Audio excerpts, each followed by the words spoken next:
El día que descubrí que mi papá tenía otra familia y cómo eso cambió todo. Hola, soy Rodrigo.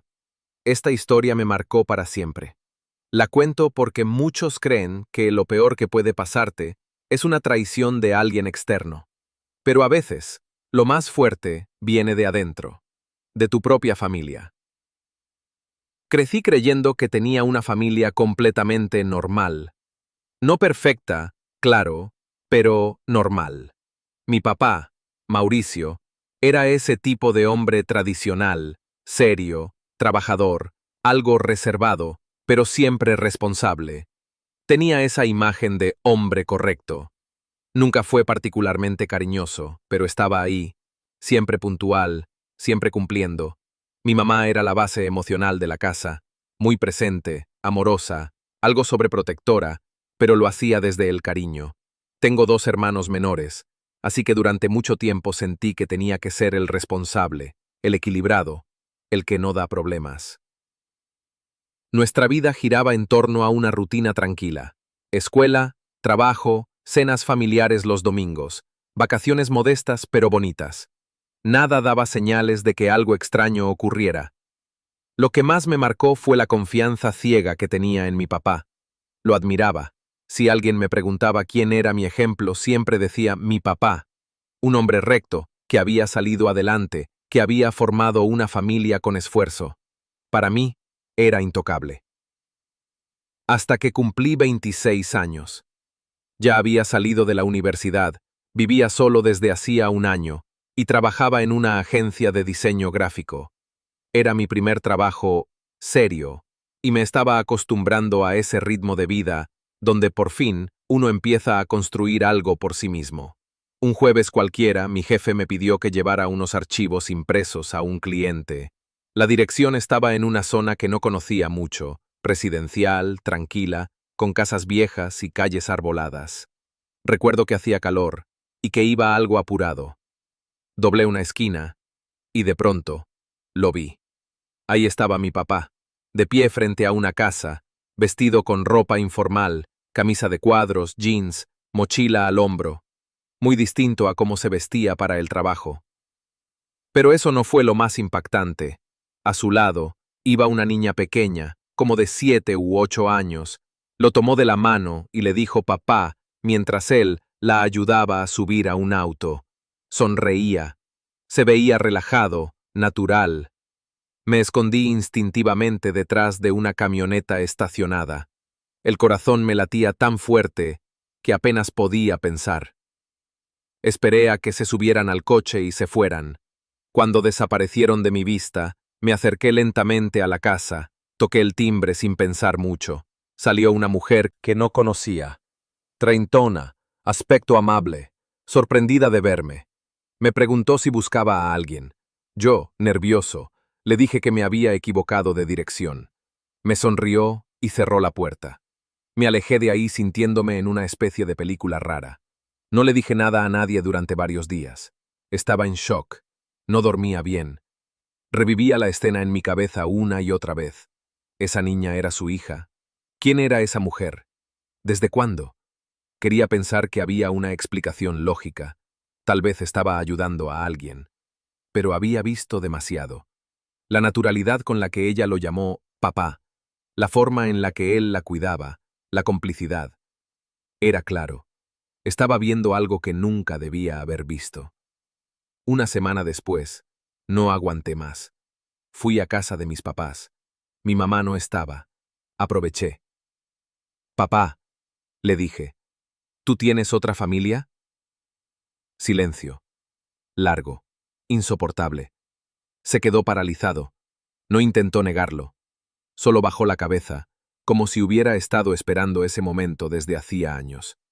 Respiró hondo y me dijo, Rodrigo, yo no quería que te enteraras así. Me quedé sin palabras. El mundo me dio vueltas. Nos sentamos en el comedor. Él empezó a contar. Me dijo que conoció a esa mujer, Julia, en una etapa difícil con mi mamá, hace más de 10 años. Que no fue planeado, que fue un error del que no pudo salir. Que cuando ella quedó embarazada, no tuvo el valor de abandonarla. Desde entonces, había vivido con culpa. Dividía su tiempo entre nosotras y ellos. Decía que intentó cortar esa relación varias veces, pero siempre volvía.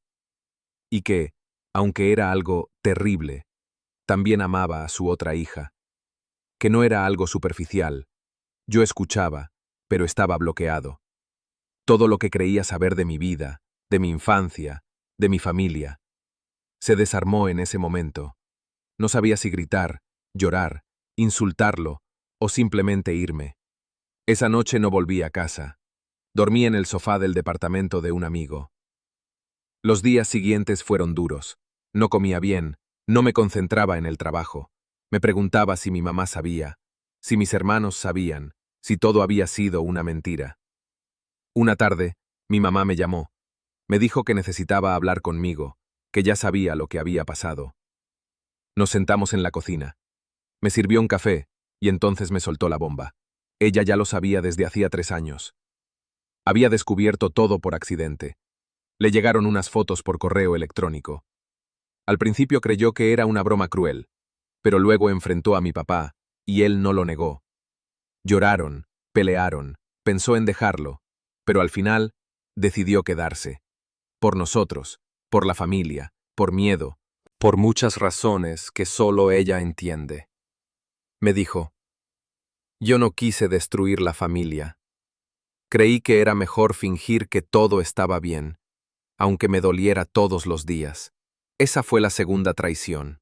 No solo mi papá me había mentido, también mi mamá me había ocultado algo tan grande. Me sentí completamente perdido. Empecé a cuestionarme todo. ¿Quién era yo? ¿Cómo podía confiar en algo o alguien otra vez? Pasaron meses. Me distancié de todos. Iba a trabajar, regresaba a casa y me encerraba. Comencé a tener ansiedad. Soñaba con escenas inventadas de mi infancia, mezcladas con la otra familia. Sentía que ya no tenía un lugar claro en el mundo. Hasta que un día tomé una decisión.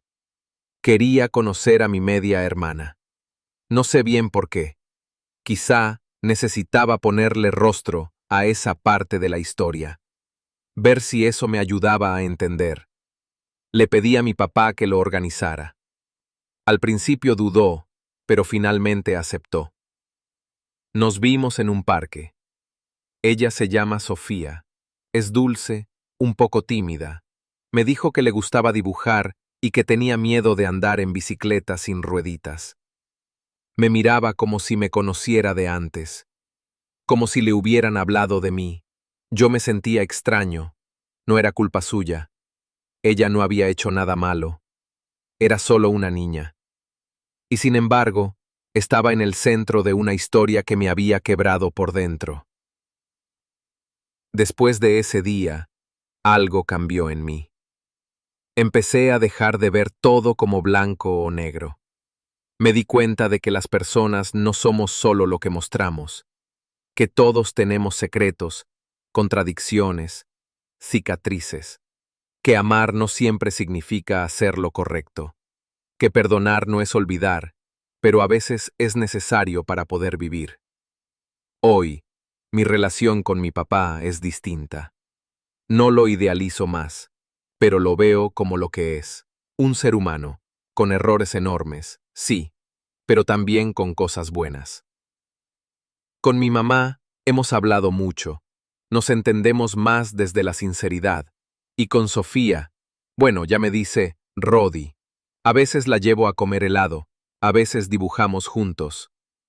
Mi familia ya no es como antes, pero aprendí a ver que, incluso dentro de la mentira, había amor. Torcido, confuso, imperfecto, pero amor al fin.